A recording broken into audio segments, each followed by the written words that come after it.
याकूब अध्याय 1। परमेश्वर के और प्रभु यीशु मसीह के दास याकूब की ओर से उन 12 गोत्रों को जो तितर-बितर होकर रहते हैं, नमस्कार पहुँचे। हे मेरे भाइयों, जब तुम नाना प्रकार की परीक्षाओं में पड़ो, तो इसको पूरे आनन्द की बात समझो, यह जानकर कि तुम्हारे विश्वास के परखे जाने से धीरज उत्पन्न होता है। पर धीरज को अपना पूरा काम करने दो, कि तुम पूरे और सिद्ध हो जाओ, और तुम में किसी बात की घटी न रहे। पर यदि तुम में से किसी को बुद्धि की घटी हो, तो परमेश्वर से माँगो, जो बिना उलाहना दिए सबको उदारता से देता है, और उसको दी जाएगी। पर विश्वास से माँगे और कुछ संदेह न करे, क्योंकि संदेह करने वाला समुद्र की लहर के समान है, जो हवा से बहती और उछलती है। ऐसा मनुष्य यह न समझे कि मुझे प्रभु से कुछ मिलेगा। वह व्यक्ति दुचिता है और अपनी सारी बातों में चंचल है। दीन भाई अपने ऊँचे पद पर घमण्ड करे, और धनवान अपनी नीची दशा पर, क्योंकि वह घास के फूल की तरह मिट जाएगा। क्योंकि सूर्य उदय होते ही कड़ी धूप पड़ती है और घास को सुखा देती है, और उसका फूल झड़ जाता है और उसकी शोभा मिटती जाती है। उसी प्रकार धनवान भी अपने कार्यों के मध्य में ही लोप हो जाएंगे।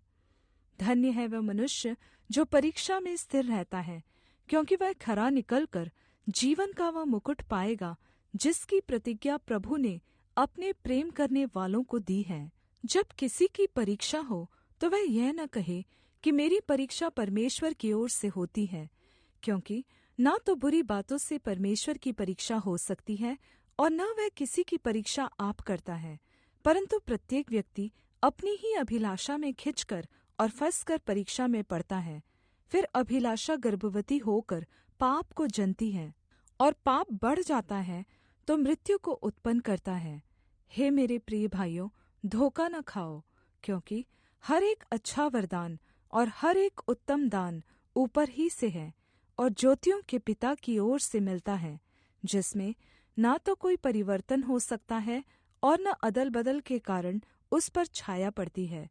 उसने अपनी ही इच्छा से हमें सत्य के वचन के द्वारा उत्पन्न किया, ताकि हम उसकी सृष्टि किए हुए प्राणियों के बीच पहले फल के समान हों।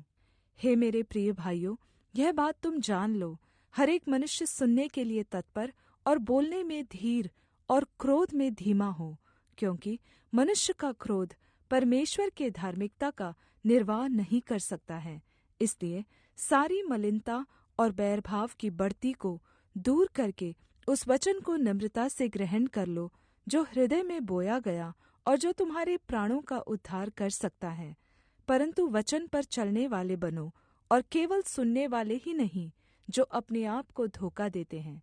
क्योंकि जो कोई वचन का सुनने वाला हो और उस पर चलने वाला न हो, तो वह उस मनुष्य के समान है जो अपना स्वाभाविक मुँह दर्पण में देखता है, इसलिए कि वह अपने आप को देखकर चला जाता और तुरंत भूल जाता है कि वह कैसा था। पर जो व्यक्ति स्वतंत्रता की सिद्ध व्यवस्था पर ध्यान करता रहता है, वह अपने काम में इसलिए आशीष पाएगा कि सुनकर भूलता नहीं, पर वैसा ही काम करता है। यदि कोई अपने आप को भक्त समझे और अपनी जीभ पर लगाम न दे, पर अपने हृदय को धोखा दे, तो उसकी भक्ति व्यर्थ है। हमारे परमेश्वर और पिता के निकट शुद्ध और निर्मल भक्ति यह है कि अनाथों और विधवाओं के क्लेश में उनकी सुधि ले, और अपने आप को संसार से निष्कलंक रखे। याकूब अध्याय 2। हे मेरे भाइयों, हमारे महिमायुक्त प्रभु यीशु मसीह का विश्वास तुम में पक्षपात के साथ न हो, क्योंकि यदि एक पुरुष सोने के छल्ले और सुंदर वस्त्र पहने हुए तुम्हारी सभा में आए, और एक कंगाल भी मैले कुचैले कपड़े पहने हुए आए, और तुम उस सुंदर वस्त्र वाले पर ध्यान केंद्रित करके कहो, तू यहाँ अच्छी जगह बैठ, और उस कंगाल से कहो, तू वहाँ खड़ा रह, या मेरे पाँव के पास बैठ, तो क्या तुमने आपस में भेदभाव न किया और कुविचार से न्याय करने वाले न ठहरे?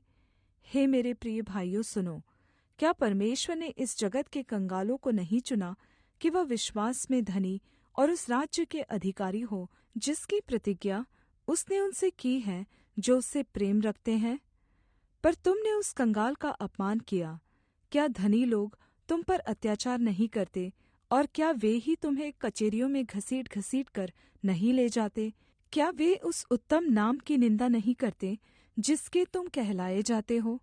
तो भी यदि तुम पवित्र शास्त्र के इस वचन के अनुसार तू अपने पड़ोसी से अपने समान प्रेम रख, सचमुच उस राज व्यवस्था को पूरी करते हो तो अच्छा करते हो। पर यदि तुम पक्षपात करते हो तो पाप करते हो, और व्यवस्था तुम्हें अपराधी ठहराती है। क्योंकि जो कोई सारी व्यवस्था का पालन करता है परन्तु एक ही बात में चूक जाए, तो वह सब बातों में दोषी ठहरा। इसलिए कि जिसने यह कहा तू व्यभिचार न करना, उसी ने यह भी कहा तू हत्या न करना। इसलिए यदि तूने व्यभिचार तो नहीं किया पर हत्या की, तो भी तू व्यवस्था का उल्लंघन करने वाला ठहरा। तुम उन लोगों के समान वचन बोलो और काम भी करो जिनका न्याय स्वतंत्रता की व्यवस्था के अनुसार होगा, क्योंकि जिसने दया नहीं की उसका न्याय बिना दया के होगा। दया न्याय पर जयवंत होती है। हे मेरे भाइयों, यदि कोई कहे कि मुझे विश्वास है पर वह कर्म न करता हो, तो उससे क्या लाभ? क्या ऐसा विश्वास कभी उसका उद्धार कर सकता है? यदि कोई भाई या बहन नंगे उघाड़े हो और उन्हें प्रतिदिन भोजन की घटी हो, और तुम में से कोई उनसे कहे, शान्ति से जाओ, तुम गर्म रहो और तृप्त रहो, पर जो वस्तुएं देह के लिए आवश्यक है वह उन्हें न दे, तो क्या लाभ?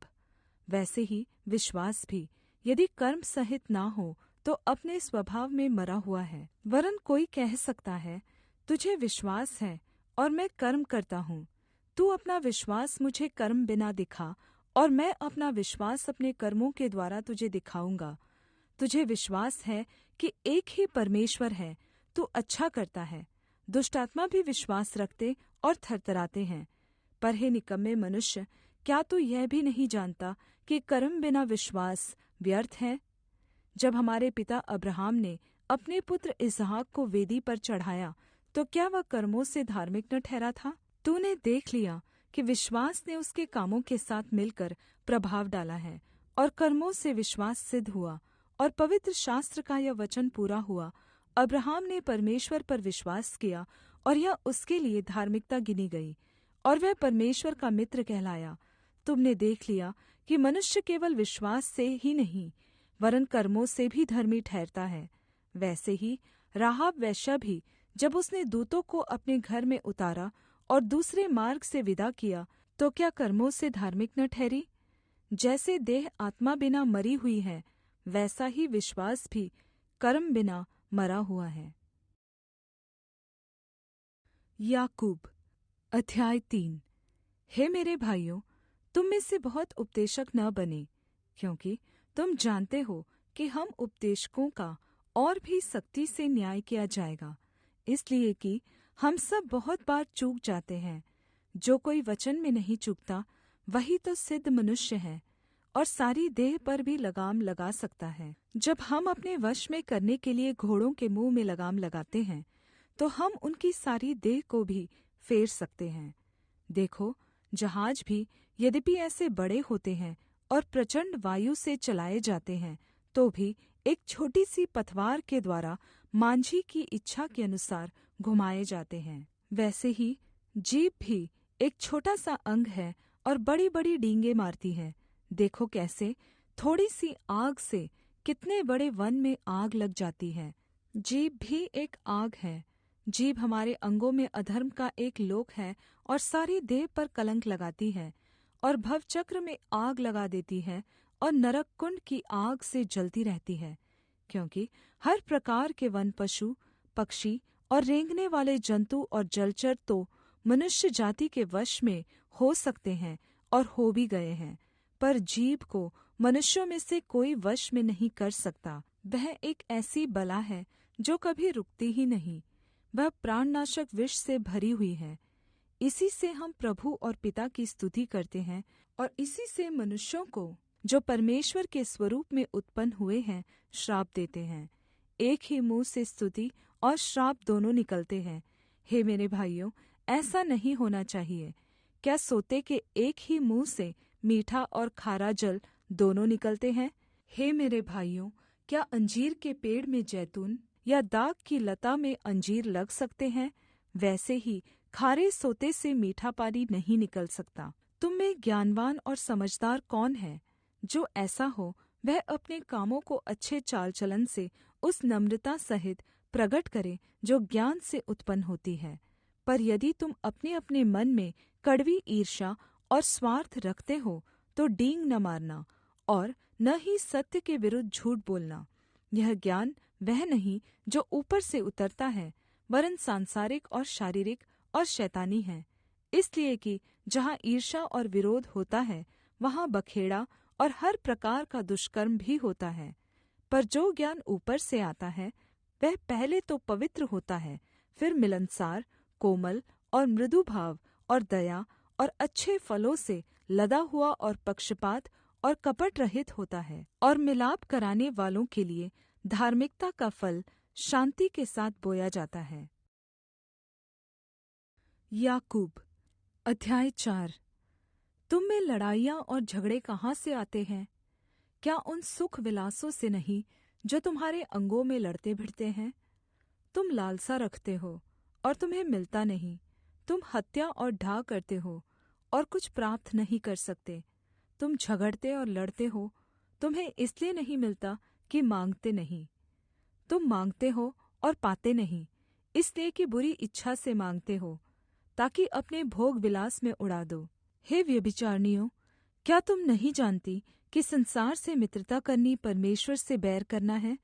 इसलिए जो कोई संसार का मित्र होना चाहता है, वह अपने आप को परमेश्वर का बैरी बनाता है।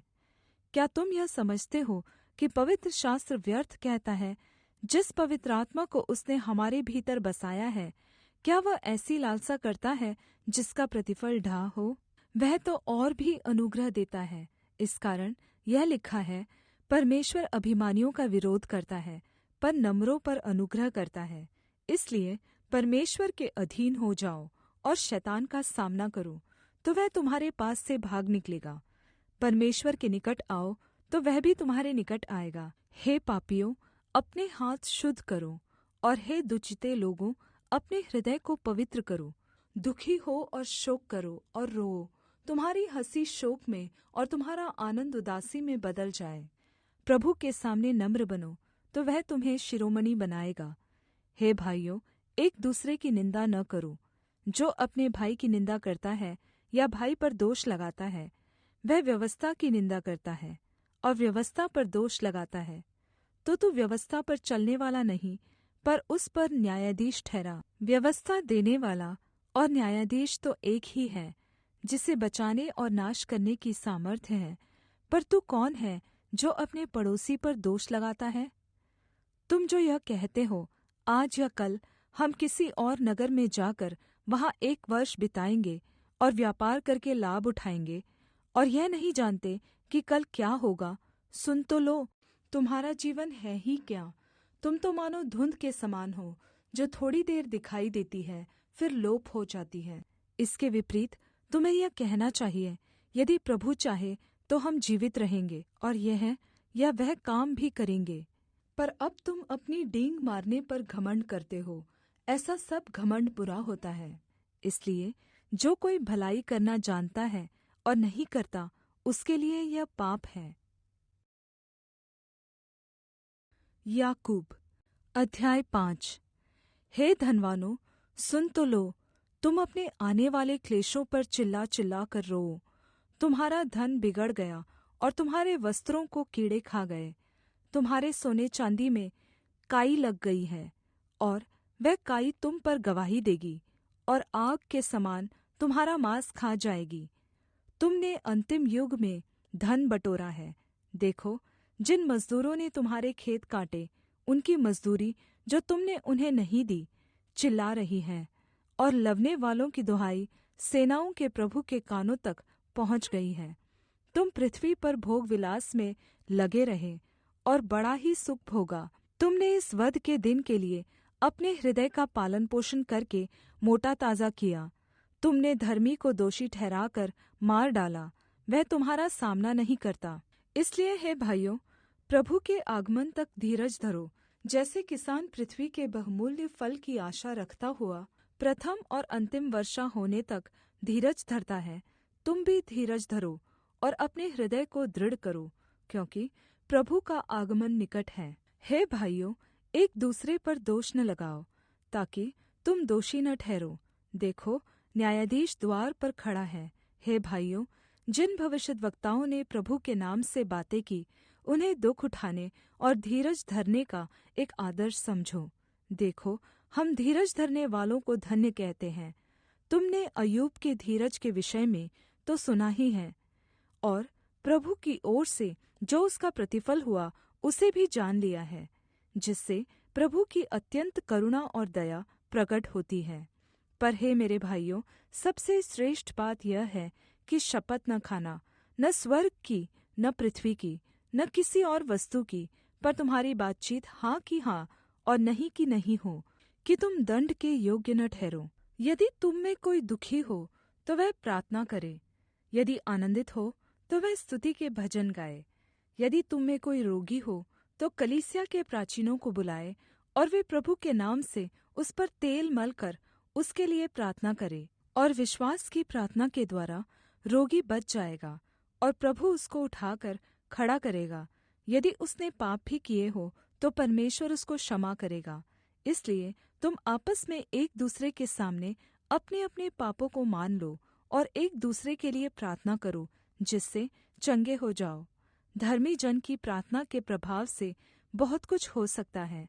एलिय्याह भी तो हमारे समान दुख सुख भोगी मनुष्य था, और उसने गिड़गिड़ाकर प्रार्थना की कि बारिश न बरसे, और 3.5 वर्ष तक भूमि पर बारिश नहीं बरसा।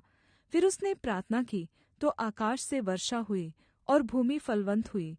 हे मेरे भाइयों, यदि तुम में कोई सत्य के मार्ग से भटक जाए और कोई उसको फेर लाए, तो वह ये जान ले कि जो कोई किसी भटके हुए पापी को फेर लाएगा, वह एक प्राण को मृत्यु से बचाएगा और अनेक पापों पर पर्दा डालेगा।